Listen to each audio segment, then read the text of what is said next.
ఈసారి ఈ ఎన్నికలకి మీ పార్టీ నాయకులే మీకు చెక్ పెట్టడానికి ప్రణాళికలు వేస్తున్నారని అంటున్నారు. దాన్ని మీరు ఎలా ఖండిస్తారు? మా పార్టీ అంతా కూడా మేమందరం కూడా సిద్ధంగా ఉన్నాం. ఎక్కడ మా పార్టీలో ఎలాంటి విభేదాలు లేవు. ఎక్కడన్నా ఒకటి అరవన్నా వాళ్ళకి నాకు మధ్య కాదు. వాళ్ళ గ్రామాల్లో ఏదన్నా చిన్న చిన్న డిస్ప్యూట్స్ ఉంటే ఉన్నాయేమో, కానీ ఎక్కడ నాకంటూ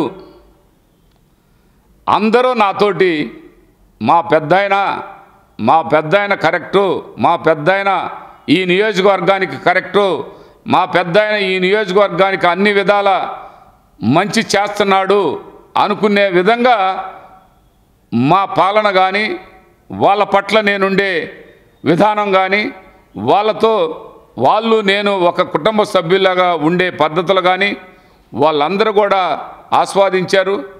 వాళ్ళందరూ కూడా నన్ను గౌరవిస్తారు. నేను కూడా వాళ్ళ కోసమే ఇవన్నీ కూడా ఈ రానున్న భవిష్యత్తు, రానున్న తరాలకి, రానున్న మన బిడ్డల భవిష్యత్తు బాగుండే దానికోసం నా వంతు ప్రయత్నం చేస్తున్నాను.